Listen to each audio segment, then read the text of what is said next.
할아버지의 소박한 칠순잔치상 대신 사위는 장인 몰래 마련한 돈으로 자신의 부모님과 호화로운 해외 골프 여행을 떠났다. 청구서 속 익숙한 카드 내역은 곧이어 장인의 가슴을 찢는 비수가 되어 돌아왔다. 장인어른, 시대가 바뀌었어요. 요즘 누가 칠순잔치 같은 걸 합니까? 비웃음 같은 그 말은 평생 자식들을 위해 헌신했던 노인의 마지막 자존심을 짓밟는 것이었다. 하지만 그 순간 벼랑 끝에 선 할아버지는 조용히 칼을 갈기 시작했다. 피 같은 돈과 인생을 통째로 털어넣은 그의 마지막 승부가 이제 막 시작되려 하고 있었다.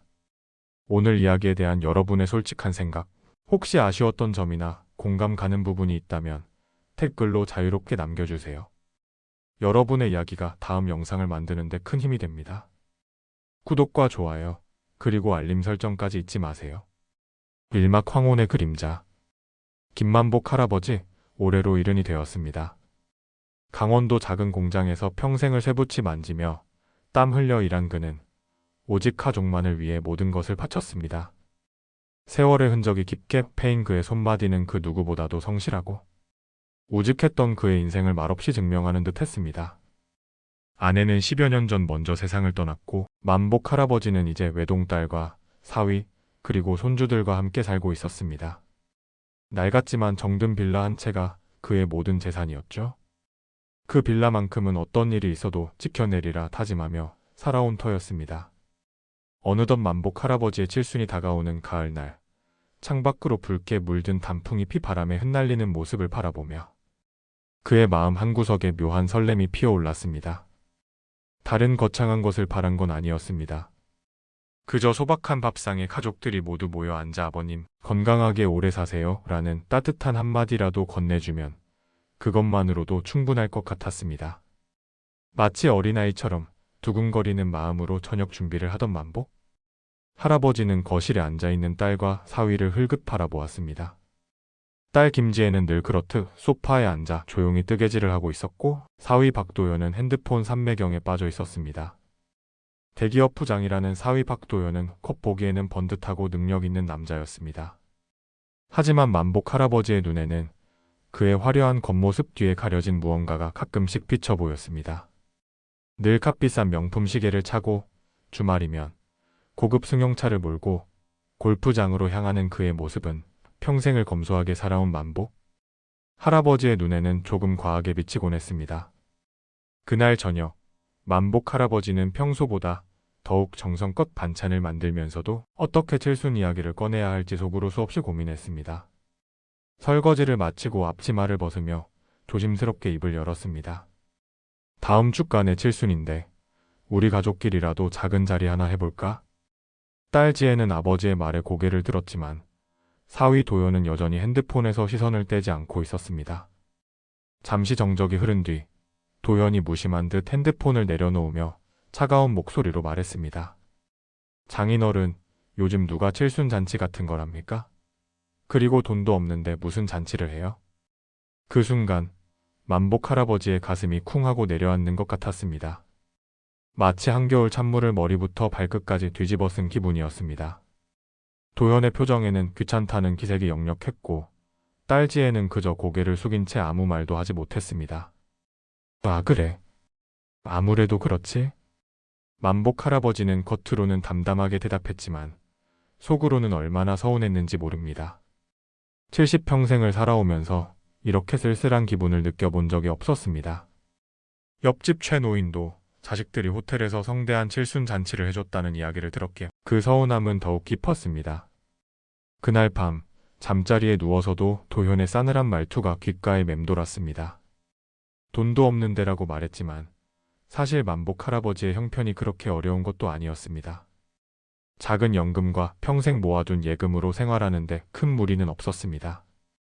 다만 사위에게 혹시라도 부담이 될까봐 혹은 혹시 모를 비상 상황에 대비하여 아껴 쓰고 또 아껴 쓴 덕분이었죠. 다음날 아침 밥상을 차리면서도 만복 할아버지의 마음은 무거웠습니다. 딸과 사위는 평소처럼 조용히 아침을 먹고 출근 준비를 했습니다. 아무도 어제 일에 대해서는 언급하지 않았습니다. 마치 아무 일도 없었던 것처럼 말입니다. 설거지를 하면서 거울에 비친 자신의 모습을 보니 어느새 이마에 주름이 깊게 패여 있었습니다. 언제 이렇게 늙었나 싶으면서도 한편으로는 내가 너무 큰 기대를 했나 하는 생각도 들었습니다. 세상이 변했으니 나도 변해야 하는 건가 싶기도 했지만 이상하게도 마음 한구석에서는 뭔가 서운함이 계속해서 자라고 있었습니다. 단순히 잔치를 못하는 것 때문이 아니었습니다. 사위의 태도, 그리고 그런 사위 앞에서 아무 말도 못하는 딸의 모습이 더 속상했던 것 같았습니다. 칠순이라는 건 인생에서 한 번뿐인 의미 있는 날인데 그것조차 귀찮아하는 사위를 보니 앞으로 그의 가족이 어떻게 될지 막막하기만 했습니다. 사위 도연은 겉보기에는 항상 말끔하고 세련되게 보였습니다. 늘 깔끔한 정장 차림에 고급 외제차를 몰고 다녔습니다. 딸 지혜는 늘 남편 자랑을 입에 달고 살았지만 만복 할아버지의 눈에는 그 자랑 뒤에 숨겨진 불안감이 언뜻 스치곤 했습니다. 도연이 대기업 부장이긴 하지만 그렇게 여유롭게 살 정도는 아닌데도 말입니다. 어느 날 우연히 알게 된 일이었습니다. 사위가 화장실에 들어간 사이 거실 테이블 위에 놓인 그의 핸드폰에서 알림음이 울렸습니다. VIP 카드 대금 연체 안내라는 글자가 선명하게 보였습니다. 그때부터 만복 할아버지는 조금씩 눈치채기 시작했습니다. 사위가 택배를 받는 횟수가 유난히 많았습니다. 골프용품, 고급 위스키, 명품 브랜드의 포장 상자들이 현관에 쌓여있는 모습을 자주 봤습니다. 그리고 주말마다 친구들과 만날 때마다 비싼 골프장이나 최고급 유흥업소에서 만나는 것 같았습니다. 그의 SNS에는 호화로운 술자리 사진이나 골프 스코어 자랑이 가득했습니다. 한 번 나가면 적어도 몇십만 원은 쓰는 것 같았습니다. 그러던 어느 날 저녁이었습니다. 만복 할아버지가 설거지를 하고 있는데 사위 도연이 조심스럽게 다가왔습니다. 평소와는 다른 조금 움츠러든 모습이었습니다. 장인어른, 죄송한데 급한 일이 있어서 그러는데요. 혹시 500만 원 정도 잠깐 빌려주실 수 있을까요? 갑작스러운 부탁에 만복 할아버지는 깜짝 놀랐습니다. 500만 원이라는 게 작은 돈이 아니니까요. 왜 필요한지 물어보니 회사 투자금이 갑자기 필요해져서요. 다음 달에 바로 갚아드리겠습니다. 라고 얼버무리더군요. 도연의 얼굴이 창백해 보였습니다. 사실 만복 할아버지에게는 모아둔 적금이 있었습니다. 아내가 돌아가시고 나온 보험금과 평생 아껴 모은 돈을 혹시 모를 일에 대비해서 한 푼도 안 쓰고 모아둔 돈이었습니다. 사위가 그렇게 어려워하는 모습을 보니 마음이 아팠습니다. 돈을 빌려주면서 사위에게 말했습니다. 딸한테는 말하지 말자. 지혜가 걱정할까봐 걱정된다. 도현도 고개를 끄덕이며 정말 고맙다고 빨리 갚겠다고 약속했습니다. 그런데 그게 시작이었습니다. 한 달 후에 또 돈을 빌려달라고 하더군요. 이번에는 1,000만 원이었습니다. 이번엔 정말 마지막입니다. 장인어른. 이 투자만 성공하면 바로 갚을 수 있습니다. 그의 말은 점점 더 그럴싸해졌지만 만복 할아버지의 통장 잔고는 바닥을 드러내기 시작했습니다. 처음에는 정말 일시적인 어려움인 줄 알았는데 점점 빈도가 잦아지고 금액도 커졌습니다. 사위를 자세히 살펴보니 도박 중독에 가까웠습니다. 스트레스가 쌓이면 온라인 불법 도박 사이트에 접속하거나 친구들과 밤새 포커판을 벌이는 것이었습니다. 한 번 나가면 몇천만 원씩 잃고 들어오는 게 일상이 되어버린 것 같았습니다. 골프 여행도 자주 갔습니다. 친구들과 해외 유명 골프장으로 며칠씩 여행을 가면서 최고급 리조트에서 숙박하고 비싼 캐디를 고용하며 라운딩을 즐긴다고 했습니다. 그가 만복 할아버지 몰래 빌려간 돈이 벌써 5천만 원을 넘어갔습니다. 만복 할아버지가 평생 모아둔 적금을 거의 다 털어서 도와준 셈이었습니다. 매번 사위는 정말 죄송하다고 꼭 갚겠다고 약속했지만 갚아지기는커녕 빚만 계속 늘어났습니다. 가장 속상했던 건 사위의 태도 변화였습니다. 처음에는 정말 미안해하고 고마워하던 모습이었는데 시간이 지나면서 점점 당연하게 여기는 것 같았습니다. 장인어른, 이번 달에도 조금 부족한데 혹시 또 부탁드려도 될까요? 이 말투도 처음보다 훨씬 가벼워졌습니다. 마치 용돈을 달라고 하는 것처럼 자연스럽게 말하는 것이었습니다. 그럴 때마다 만복 할아버지의 가슴이 답답했지만 딸 지혜가 알게 되면 가정에 불화만 올까봐 말도 못했습니다. 밤마다 잠이 안 와서 뒤척이는 날이 많아졌습니다. 이대로 계속 도와주는 게 맞는 건지 사위가 정말 정신을 차릴 수 있을지 의문이 들기 시작했습니다. 만복 할아버지의 통장 잔고는 점점 줄어들고 있는데 사위의 씀씀이는 전혀 나아지지 않았습니다. 그런데도 딸 앞에서, 손주들 앞에서는 아무렇지 않은 척해야 했습니다. 가족의 평화를 위해서라고 스스로를 달래면서 말입니다.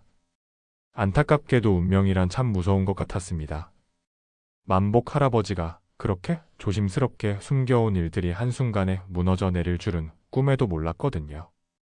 그날은 평범한 수요일 오후였습니다. 점심 설거지를 마치고 부엌에서 저녁 반찬 준비를 하고 있었습니다.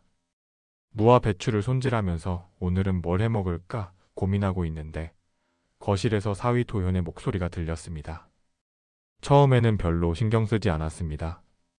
평소처럼 친구와 통화하는 줄 알았거든요. 그런데 점점 목소리가 커지더군요. 흥분한 듯한 톤이었습니다.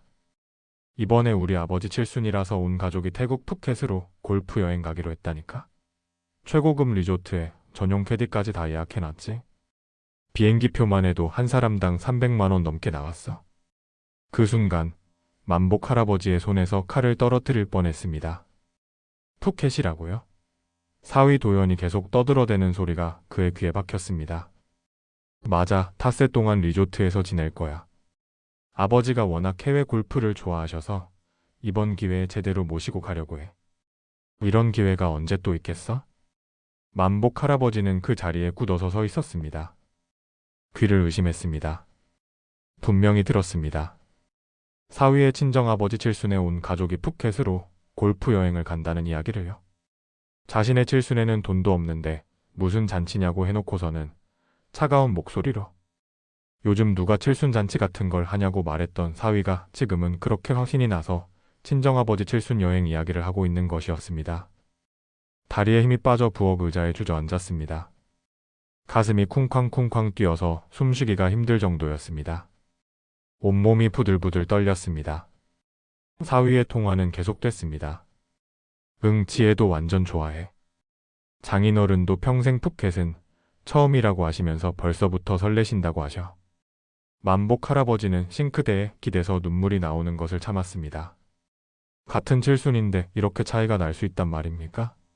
사위의 친정은 가족들과 함께 호화로운 해외 골프 여행을 가는데 그는 집에서 조용히 지나가는 평범한 하루가 될 거라고 체념하고 있었던 것이었습니다. 그런데 더 충격적인 건 그 다음 말이었습니다. 아, 맞다. 이번에 카드로 결제할 건데 한도가 좀 부족해서 걱정이었거든. 근데 장인어른이 그동안 도와주셔서 여유가 생겼어? 정말 다행이지 뭐야? 그 말을 듣는 순간 만복 할아버지의 머리가 하얘졌습니다. 그동안 그가 몰래 갚아준 그 돈으로 사위가 카드 한도를 늘려서 친정아버지 칠순 여행비를 결제했다는 뜻이었습니다. 그의 피 같은 돈으로 카드값 내라고 준 그 돈으로 말입니다. 그러면서 정작 자신에게는 칠순 잔치 한번 해달라는 말에 돈 없다고 차갑게 거절했던 것이었습니다. 부엌 바닥에 주저앉아 울고 싶었습니다. 이런 배신감을 느껴본 적이 없었습니다. 사위가 그렇게 어려워할 때마다 마음 아파서 도와줬는데 그 도움으로 친정 식구들과는 호화로운 해외 골프 여행을 가면서 자신에게는 그런 대우를 하다니. 사위의 통화가 끝날 때까지 만복 할아버지는 부엌에 앉아 있었습니다. 다리에 힘이 하나도 들어가지 않았습니다. 70년을 살면서 이렇게 속이 뒤틀리는 기분을 느껴본 적이 없었습니다. 이막 배신의 덫? 그날 저녁, 딸 지혜가 퇴근해서 들어왔을 때도 만복 할아버지는 아무렇지 않은 척했습니다. 평소처럼 저녁상을 차리고 가족들과 함께 밥을 먹었습니다. 사위 도연은 아무 일 없다는 듯이 반찬이 맛있다며 먹었습니다. 식사가 끝난 뒤 거실에서 사위가 딸에게 말하는 소리가 들렸습니다. 여보, 우리 아버지 칠순 여행 일정 확정됐어? 다음 주 수요일에 출발이야. 딸 지혜도 좋다고, 오랜만에 가족 여행이니까 재밌겠다고 대답했습니다. 그 모습을 보면서 만복 할아버지의 마음은 더욱 쓰라렸습니다. 딸도 사위 친정이래는 그렇게 적극적이면서 자신의 칠순에 대해서는 왜 아무 말도 안 했을까요? 그날 밤 잠들기 전까지 만복 할아버지는 계속 생각했습니다. 이게 정말 현실인가 싶었습니다. 내가 너무 순진했던 건가? 사위가 나를 이용만 하고 있었던 건가? 가슴 속에서 뭔가 타들어가는 것 같았습니다. 분노보다는 깊은 실망감이 더 컸습니다.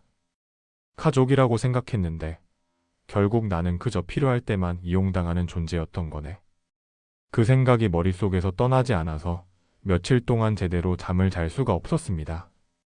다음 날 아침, 딸과 사위가 출근 준비를 하고 있을 때 더 이상 참을 수가 없었습니다. 속에서 계속 뭔가가 끓어오르는 것 같았습니다. 이대로 모른 척하고 넘어갈 수는 없겠더군요. 사위 도연이 넥타이를 매고 있을 때 조심스럽게 물어봤습니다. 도현아, 너희 정말 자네 아버지 칠순에 해외여행 간다는 거야? 도현이 넥타이 매던 손을 멈추고 만복 할아버지를 바라봤습니다.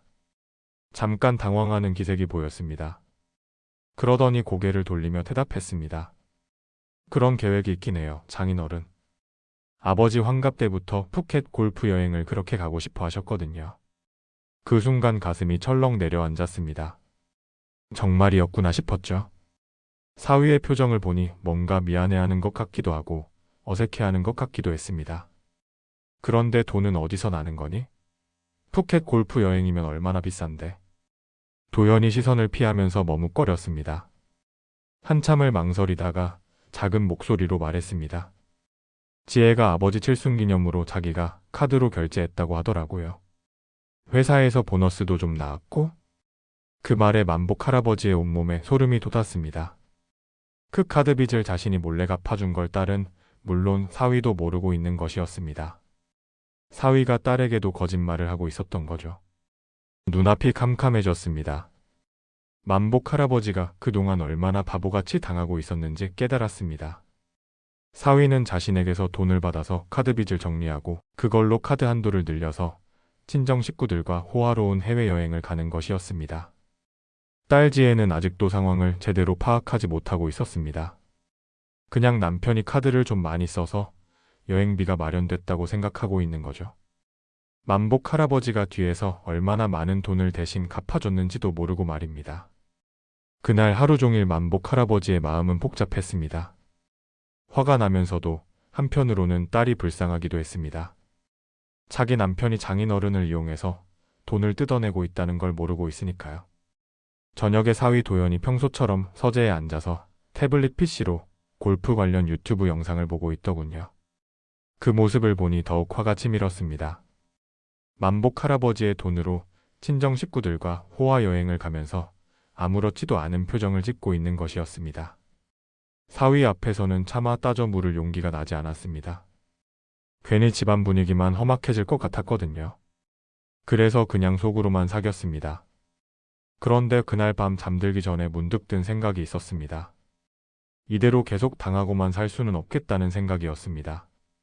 사위가 자신을 혹봉으로 보고 있다는 게 너무나 명백했거든요. 만복 할아버지의 칠순에는 돈 없다고 하면서 사위 친정아버지 칠순에는 해외 골프 여행을 가다니요. 그것도 자신이 대신 갚아준 카드빚 덕분에 말입니다. 이런 모순이 어디 있겠습니까? 그때부터 사위를 보는 만복 할아버지의 눈이 달라졌습니다. 예전에는 그래도 우리 가족이니까 어려우면 도와줘야 한다고 생각했는데 이제는 완전히 다른 사람으로 보이더군요. 며칠이 지나면서 속에서 끓어오르는 분노를 더 이상 참을 수가 없었습니다. 이대로 조용히 넘어갈 수는 없겠다는 생각이 들었습니다. 그날은 토요일 오후였습니다. 딸 지혜는 친구 모임에 나가고 집에는 만복 할아버지와 사위 도연만 있었습니다. 사위는 거실 소파에 앉아서 핸드폰으로 푸켓 골프 여행 준비를 하고 있었습니다. 새로운 골프 클럽과 의류를 인터넷 쇼핑몰에서 주문하는 모습이었습니다. 만복 할아버지는 부엌에서 따뜻한 차를 내와 사위 앞에 놓아주었습니다. 그리고 조심스럽게 입을 열었습니다. 가슴이 두근거렸지만 이번에는 꼭 말해야겠다고 마음먹었거든요. 도현아, 우리 이야기 좀 할까?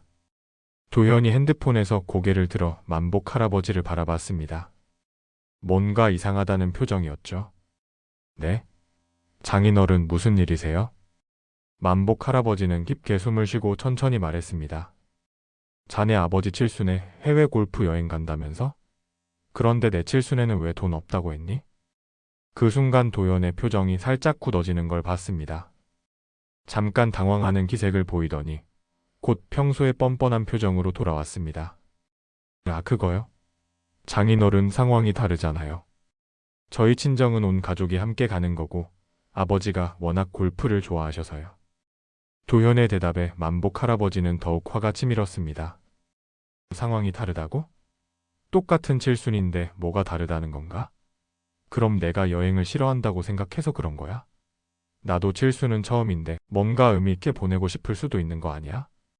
도현이 한숨을 쉬더군요. 그러더니 만복 할아버지가 예상하지 못한 말을 했습니다. 장인어른, 솔직히 말씀드릴게요. 저희 집안하고 장인어른 댁은 좀 급이 다른 것 같아요.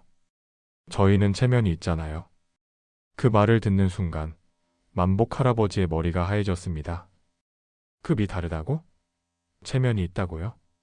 그가 지금까지 들어본 말 중에서 가장 충격적인 말이었습니다. 손이 부들부들 떨렸습니다. 70년을 살면서 이런 모욕을 당해본 적이 없었거든요. 사위가 자신을 그렇게 생각하고 있었다니 믿을 수가 없었습니다. 급이 다르다고? 그럼 그동안 내가 카드빚 갚으려고 나한테 빌린 그 돈들은 뭐야? 그것도 급이 달라서 빌린 거니? 도현의 얼굴이 순간 창백해졌습니다. 잠깐 말을 잇지 못하더니 이내 태연한 척했습니다. 그건 일시적으로 어려워서 부탁드린 거잖아요. 장인어른도 흔쾌히 도와주셨고요. 5천만 원이 넘는 돈을 일시적이라고 하는 사위를 보고 있자니 기가 찼습니다. 그 돈을 갚기는커녕 더 빌려달라고만 하면서 일시적이라고 하다니요. 사위가 짜증스러운 표정을 지었습니다. 들켰으니까 이제 본색을 드러내기 시작한 거죠. 장인어른, 저도 힘들어서 그런 거예요. 요즘 물가도 오르고 살기 어려워서요. 장인어른은 집도 있고 연금도 나오시잖아요. 연금이라고 해도 한 달에 겨우 50만 원 남짓한 돈이었습니다. 그것도 생활비로 다 나가고 나면 남는 게 거의 없었습니다. 만복 할아버지가 사위를 도와준 건 평생 모아둔 적금을 털어서 한 일이었는데 사위는 그걸 당연하게 생각하고 있었던 겁니다. 그날의 대화가 끝날 때까지 만복 할아버지는 계속 떨고 있었습니다. 분노와 실망감이 뒤섞인 복잡한 감정이었습니다. 사위가 자신을 그런 식으로 생각하고 있다는 게 너무나 충격적이었습니다. 도현은 마지막에 이런 말까지 했습니다. 장인어른, 시대가 바뀌었어요. 요즘은 각자 살기 바쁜 세상이잖아요. 너무 옛날 생각만 하지 마세요. 그 말을 들으면서 정말 화가 머리끝까지 치밀었습니다. 자신이 옛날 사람이라서 사위를 도와주는 게 당연하다고 생각하고 있다는 뜻이잖아요.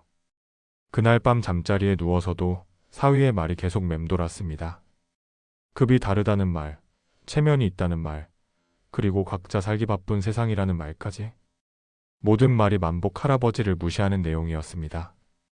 사위가 자신에게 받은 도움은 벌써 잊어버리고 이제는 자신을 무시하기까지 하는 것이었습니다. 친정아버지 칠순에는 온 가족이 해외 골프 여행을 가면서 말입니다. 그 순간 만복 할아버지의 마음속에서 뭔가 딱 하고 끊어지는 소리가 났습니다. 참아왔던 모든 인내심이 한계에 달한 것 같았습니다. 이제는 더 이상 사위의 이런 행동을 참고 넘어갈 수 없겠다는 생각이 들었습니다. 사위가 자신을 그렇게 생각한다면 그도 이제는 다르게 행동해야겠다고 마음먹었습니다. 더 이상 당하고만 살 수는 없었거든요. 하지만 사위는 여전히 아무렇지도 않은 듯 여행 준비를 계속하고 있었습니다. 출국 전날 밤, 사위는 거실 바닥에 큰 캐리어를 펼쳐놓고 짐을 싸고 있었습니다. 새로 산 골프웨어며 최신 골프 클럽이며 온갖 고가품들을 정성스럽게 개어서 넣더군요. 그 모습을 보니 만복 할아버지의 가슴속이 더욱 답답해졌습니다. 그 와중에도 도현은 신이 나서 딸지혜에게 말하고 있었습니다. 여보, 푸켓 날씨 진짜 좋대. 아버지도 벌써부터 설레신다고 하셔. 딸도 기대된다면서 웃고 있더군요. 그 모습을 보면서 만복 할아버지는 더욱 서글펐습니다. 사위 친정일에는 그렇게 들뜬 모습을 보이면서 자신의 칠순에 대해서는 왜 그런 관심을 보이지 않았을까요? 산막 황혼의 반격과 파멸. 출국 당일 아침이었습니다. 사위는 일찍 일어나서 화려한 골프웨어로 갈아입었습니다. 평소보다 훨씬 명품으로 치장한 모습이었습니다. 새로 산 명품 골프 가방도 메고 있었습니다.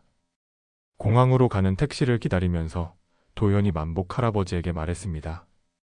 마치 아무 일도 없었던 것처럼 밝은 목소리였습니다. 장인어른, 저희 잘 다녀올게요.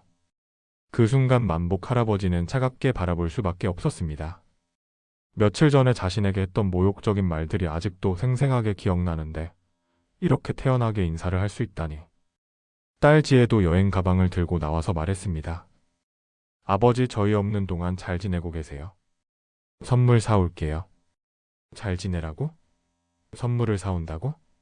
사위가 자신을 어떻게 생각하고 있는지, 그리고 자신의 돈으로 그 여행을 간다는 사실을 딸은 아직도 모르고 있다는 게 답답해 미칠 지경이었습니다. 택시가 도착해서 딸과 사위가 캐리어를 끌고 나갔습니다. 사위는 마지막에 손을 흔들면서 웃고 있었습니다. 그런데 그 웃음이 만복 할아버지에게는 비웃음으로 보였습니다. 집에 혼자 남겨진 후 만복 할아버지는 허무했습니다. 텅 빈 집안에서 자신이 얼마나 바보같이 당해왔는지 다시 한번 깨달았습니다.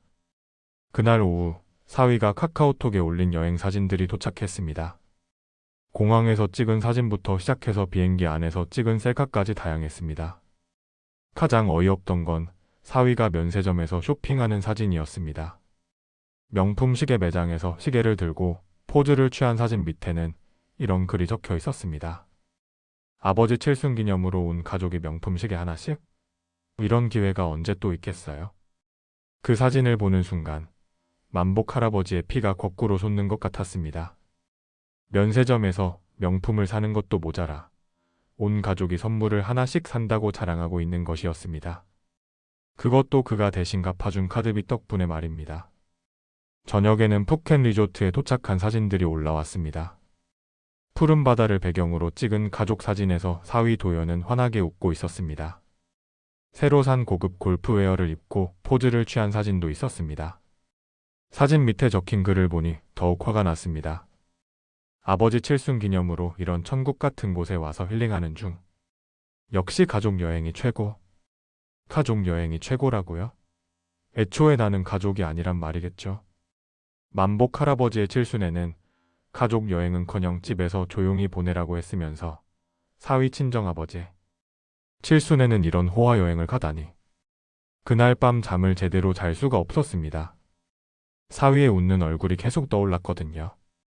그 웃음 뒤에 숨겨진 계산적인 마음을 이제는 너무나 잘 알 수 있었습니다. 둘째 날에도 사진들이 계속 올라왔습니다. 골프 라운딩 사진, 리조트 레스토랑에서 고급 요리를 먹는 사진, 스파를 받는 사진까지 다양했습니다. 모든 사진마다 행복해 보이는 모습들이었습니다.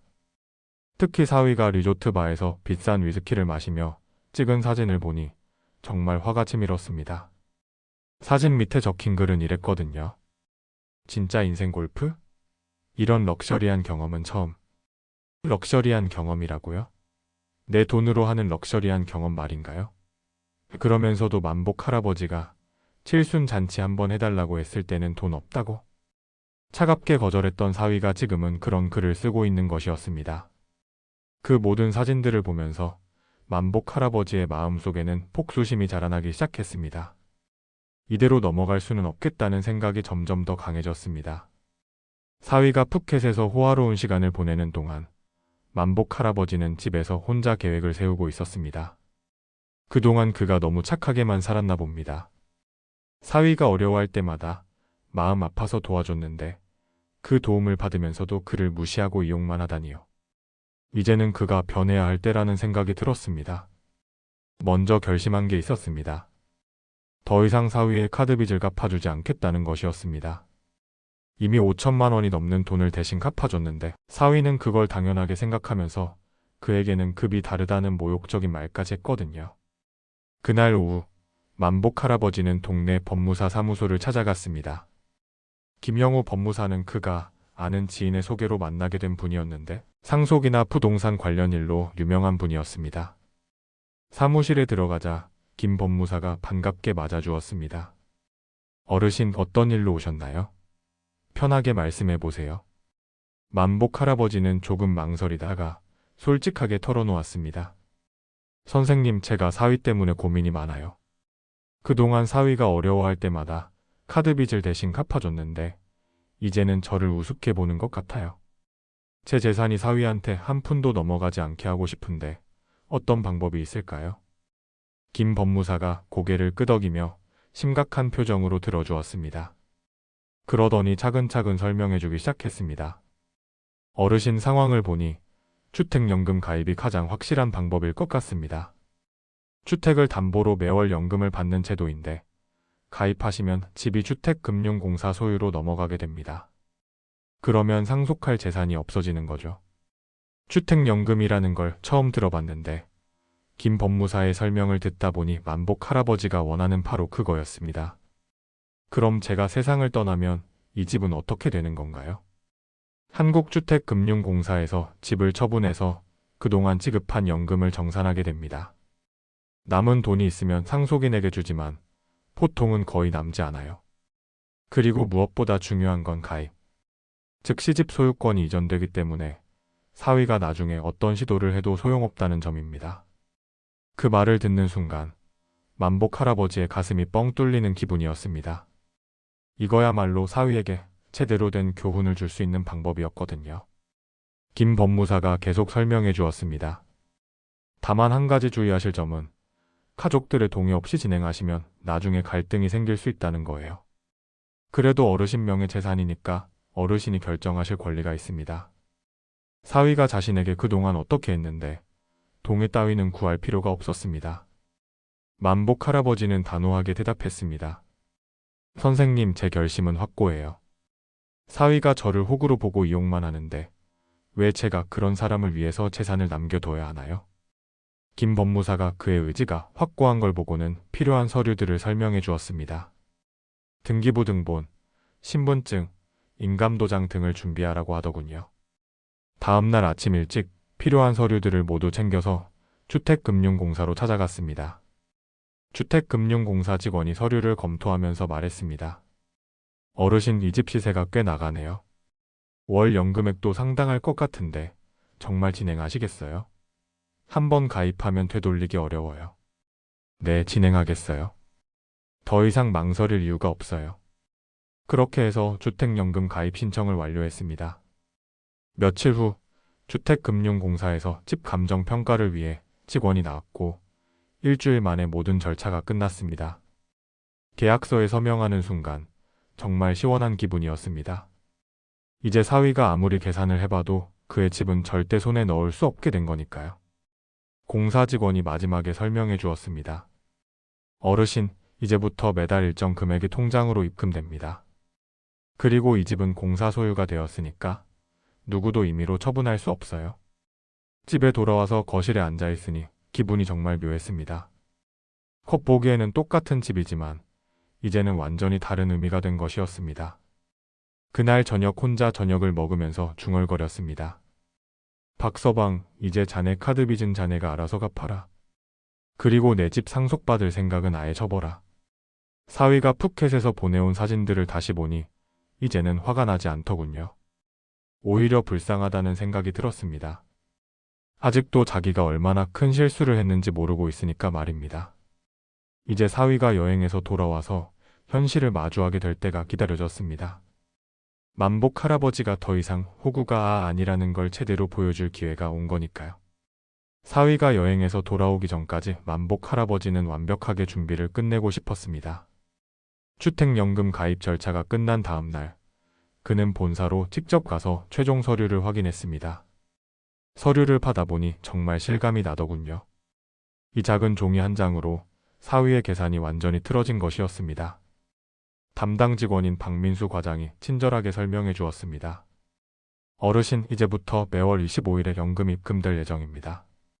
그리고 혹시 궁금한 게 있으시면 언제든 연락 주세요. 아, 그리고 이 계약 내용을 가족분들께 미리 알려두시는 게 좋을 것 같은데요. 가족들에게 알려두라는 말에 만복 할아버지는 씩 웃었습니다. 집으로 돌아오는 길에 마음이 정말 홀가분했습니다. 이제 사위가 아무리 그를 무시하고 이용하려 해도 소용없게 되었거든요. 그의 재산에 대한 헛된 꿈은 아예 접어도 된다는 걸 곧 알게 될 테니까요. 그날 오후에는 은행에 들러서 통장 정리도 했습니다. 그동안 사위 카드 빚을 갚느라 거의 바닥났던 적금 통장을 보니까 씁쓸하더군요. 5천만 원이 넘는 돈이 순식간에 사라졌는데 사위는 고마워하기는커녕 그를 무시하기까지 했으니까요. 집에 와서는 사위가 그동안 빌려간 돈의 목록을 정리해봤습니다. 수첩에 하나씩 적어보니 정말 어마어마한 금액이었습니다. 500만 원부터 시작해서 1000만 원, 1500만 원까지 점점 금액이 커졌습니다. 그 목록을 보면서 속으로 중얼거렸습니다. 박서방, 내가 그동안 자네한테서 받은 돈이 이렇게 많은데도 나를 무시했구나. 이제는 한 푼도 더 받을 수 없다는 걸 곧 알게 될 거야. 저녁을 혼자 먹으면서도 계속 생각했습니다. 사위가 여행에서 돌아와서 다시 카드비 때문에 어려워하면 어떻게 될까요? 아마 또 그에게 와서 도와달라고 할 것입니다. 그때가 바로 만복 할아버지가 모든 걸 밝힐 때죠. 그런데 한 가지 걱정되는 게 있었습니다. 딸지혜의 반응이었습니다. 딸은 아직도 사위가 어떤 사람인지 제대로 모르고 있었습니다. 자기 남편이 장인어른을 그렇게 무시하고 이용하고 있다는 걸 알면 얼마나 충격받을까 싶었죠. 그래도 이제는 딸도 현실을 알아야 할 때라고 생각했습니다. 사위가 얼마나 계산적이고 이기적인 사람인지 말입니다. 다음 날 아침, 만복 할아버지는 동네 슈퍼에 장을 보러 갔습니다. 슈퍼 사장인 김정순 아주머니가 반갑게 인사하더군요. 어머님, 사위분은 여행 가신 거예요? 요즘 집에 혼자 계시는 것 같던데요. 네, 사위 친정아버지 칠순이라서 푸켓으로 가족 여행 갔어요. 우와, 푸켓이라니 정말 좋겠네요. 요즘 젊은 분들은 부모님께 정말 잘 아시는 것 같아요. 그 말을 듣는 순간 씁쓸한 웃음이 나왔습니다. 사위가 친정아버지한테는 잘하는 게 맞죠? 그런데 장인어른인 나한테는 어떻게 했는지 김 사장님은 모르시겠죠? 라며 속으로 말해보았습니다. 집으로 돌아와서는 사위가 보낸 여행 사진들을 다시 봤습니다. 이제는 화가 나기보다는 오히려 안쓰러웠습니다. 저렇게 신이 나서 돈을 쓰고 있는데 앞으로 그 카드 빚을 어떻게 갚을 생각인지 모르겠더군요. 그날 저녁 잠자리에 들기 전에 거실에 앉아서 조용히 생각해봤습니다. 이제 사위가 돌아와서 현실을 마주하게 될 때가 기다려졌습니다. 그동안 자신을 무시하고 이용만 했던 대가를 톡톡히 치르게 될 테니까요. 창밖을 바라보니 달이 참 밝더군요. 마치 그의 마음처럼 환하게 빛나고 있는 것 같았습니다. 이제야 정말 후련한 기분이 들었습니다. 속으로 중얼거렸습니다. 내일부터 사위가 돌아오면 정말 재밌어질 거야. 그동안 나를 호구로 본 대가를 제대로 보여줄 때가 왔으니까요. 드디어 사위와 딸이 푸켓 여행에서 돌아오는 날이 되었습니다. 오후 3시쯤 택시 소리가 들리더니 현관문이 열렸습니다. 사위 도연이 큰 캐리어를 끌고 들어왔는데 얼굴이 완전히 새까맣게 탔더군요. 그런데 표정만은 정말 만족스러워 보였습니다. 도연이 거실에 캐리어를 놓으면서 신이 난 목소리로 말했습니다. 장인어른, 저희 정말 잘 다녀왔어요. 푸켓이 이렇게 아름다운 곳인지 몰랐어요. 진짜 평생 잊을 수 없는 여행이었어요. 그 말을 들으면서 만복 할아버지는 속으로 씁쓸하게 웃었습니다. 평생 잊을 수 없는 여행이라고요? 내 돈으로 다녀온 여행이니까 정말 잊을 수 없겠죠? 딸 지혜도 뒤따라 들어와서는 여행 가방을 내려놓으며 말했습니다. 아버지, 저희 없는 동안 많이 외로우셨죠? 정말 꿈 같은 시간이었어요. 아버님도 너무 좋아하셔서 계속 웃으시더라고요. 만복 할아버지는 태연하게 웃으면서 대답했습니다. 그래, 잘 다녀왔구나. 많이 힘들었겠다. 사위가 캐리어를 열면서 흥분해서 이야기하기 시작했습니다. 장인어른 정말 대단했어요. 바다가 이렇게 맑을 수가 있나 싶을 정도로 투명하고 예뻤어요. 그리고 리조트 음식도 정말 맛있었고 스파도 받고 골프도 치고 정말 다 해봤어요. 사위의 말투에서 완전한 만족감이 느껴졌습니다. 그 모습을 보니까 더욱 화가 치밀었습니다. 그의 칠순애는 그렇게 차갑게 거절해놓고 친정아버지, 칠순애는 이렇게 호화로운 여행을 다녀와서 자랑하고 있으니까요. 사위가 쇼핑백을 꺼내면서 계속 떠들었습니다. 아, 맞다. 장인어른 선물도 사왔어요. 푸켓 특산품인 고급 위스키랑 시가 같은 거예요. 면세점에서 이것저것 많이 샀는데 정말 좋은 것들만 골라왔어요. 선물이라고 내놓은 걸 보니까 겨우 몇십만 원짜리 소품들이더군요. 몇천만 원짜리 여행을 다녀와서 그에게는 이런 걸 선물이라고 주는 것이었습니다. 그래, 고맙다. 수고했겠다. 딸 지혜도 옆에서 덧붙였습니다. 아버지, 저희가 찍은 사진들 보여드릴게요. 정말 아름다운 곳이에요. 온 가족이 함께해서 더욱 의미 있는 시간이었어요. 의미 있는 시간이라는 말에 가슴이 답답해졌습니다. 그럼 내 칠순은 의미 없는 시간이란 말인가? 같은 칠순인데 왜 이렇게 차이를 두는 건지 정말 이해할 수가 없었습니다. 사위가 핸드폰으로 사진들을 보여주면서 신이 나서 설명했습니다. 장인어른, 이 사진 보세요. 저희가 최고급 골프장에서 라운딩 탄 거예요. 푸른 잔디 위에서 보는 풍경이 정말 환상적이었어요. 사진을 보면서 만복 할아버지는 복잡한 기분이었습니다. 한편으로는 가족들이 즐거운 시간을 보낸 것 같아서 다행이라고 생각하면서도 다른 한편으로는 그 즐거운 시간이 그의 희생으로 이루어진 거라는 생각에 속이 쓰렸거든요. 그날 저녁 식사 시간에도 사위와 딸은 계속 여행 이야기만 했습니다.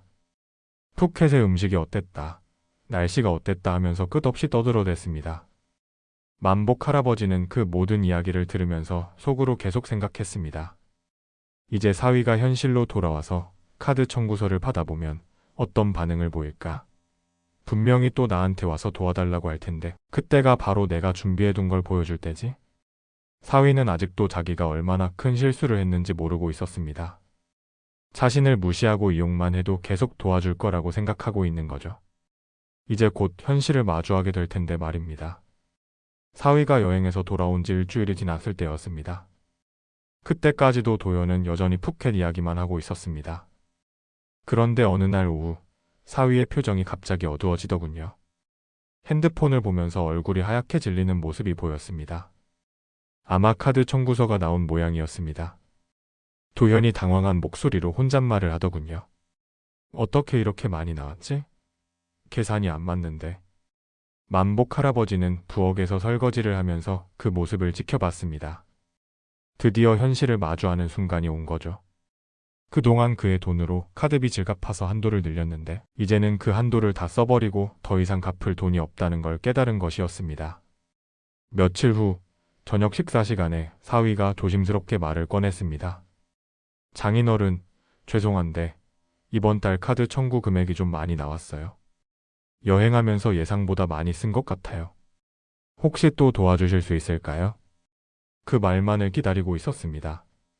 만복 할아버지는 젓가락을 내려놓고 사위를 똑바로 쳐다봤습니다. 얼마나 나왔는데? 3,500만 원 정도요. 정말 죄송해요. 꼭 갚을게요. 3,500만 원이라는 금액을 듣는 순간 딸 지혜가 깜짝 놀라더군요. 뭐? 3,500만 원? 여보, 도대체 뭘 그렇게 많이 쓴 거야? 사위가 당황해서 변명하기 시작했습니다.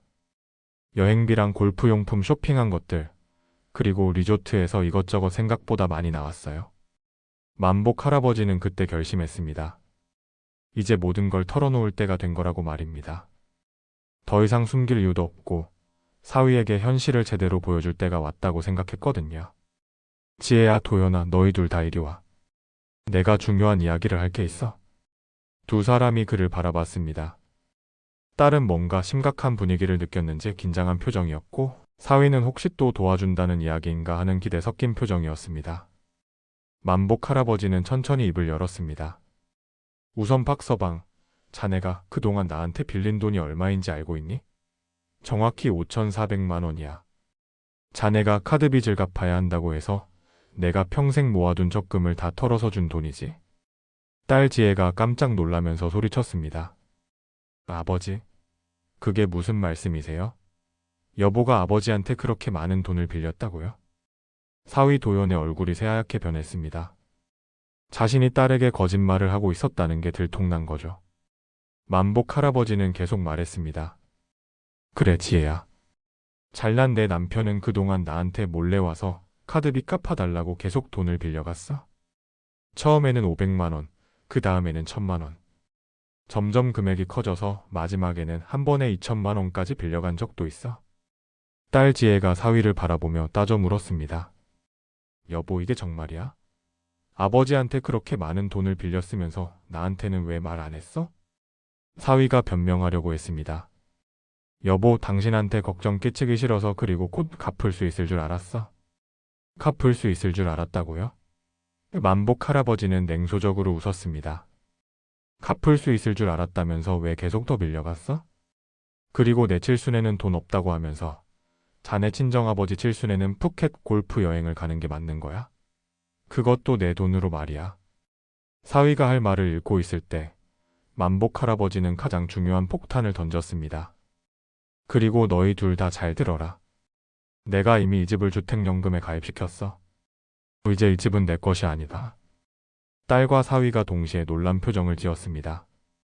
아버지, 그게 무슨 말씀이세요? 내가 이 집을 담보로 맡기고 매달 연금을 받는 거야. 그리고 내가 세상을 떠나면 이 집은 공사해서 처분해서 그동안 받은 연금을 정산하는 거지. 다시 말해서 너희한테 상속할 집은 이제 없다는 뜻이야. 사위 도연이 비명을 질렀습니다. 장인어른, 그럼 저희는 어떻게 해요?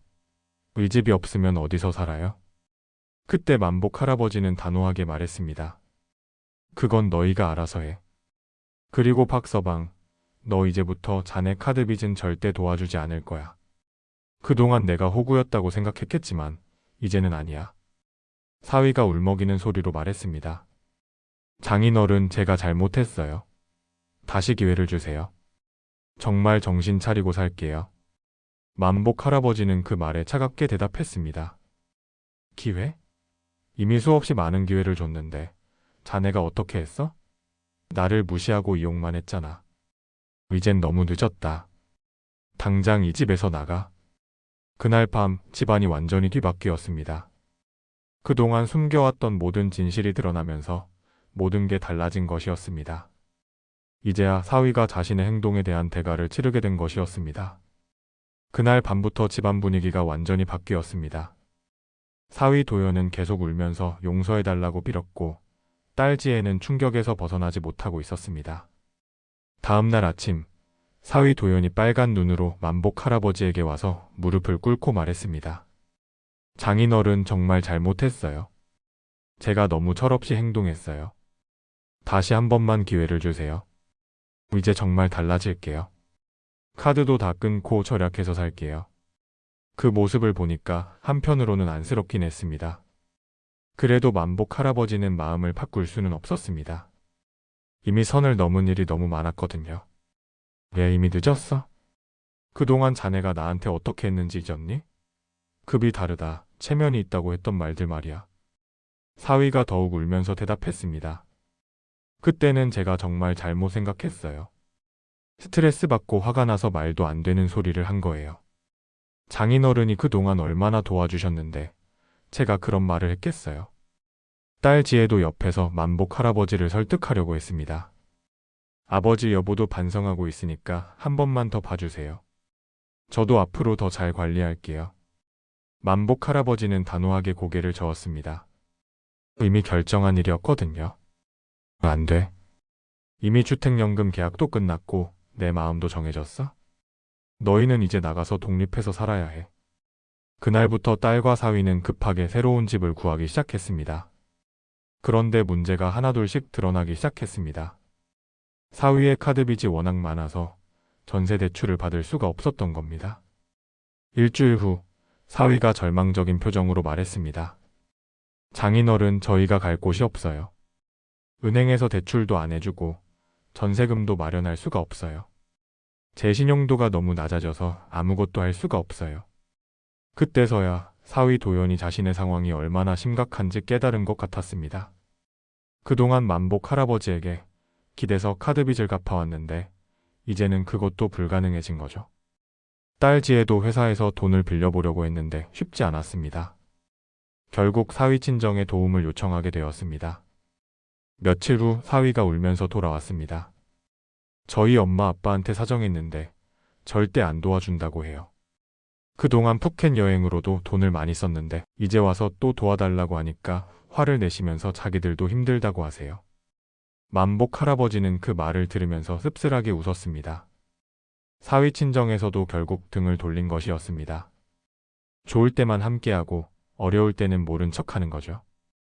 결국 딸과 사위는 임시로 고시원을 구해서 들어갔습니다. 그동안 넓은 아파트에서 살던 사람들이 작은 고시원 방 하나에서 생활하게 된 거죠. 한 달 후쯤 딸 지혜가 혼자 만복 할아버지를 찾아왔습니다. 얼굴이 많이 야윈 모습이었습니다. 아버지 정말 죄송해요. 제가 남편을 제대로 관리하지 못해서 이런 일이 벌어졌어요. 이제라도 되돌릴 방법이 없을까요? 딸의 후회하는 모습을 보니까 마음이 아팠습니다. 그래도 이미 돌이킬 수 없는 일이었죠. 지혜야, 이제 현실을 받아들여야 해.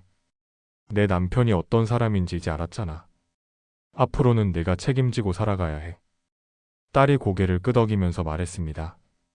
네, 아버지. 정말 늦게나마 깨달았어요. 도현 씨가 아버지한테 얼마나 큰 상처를 드렸는지 이제 알겠어요. 사위의 카드빚은 점점 더 쌓여가고 있었습니다.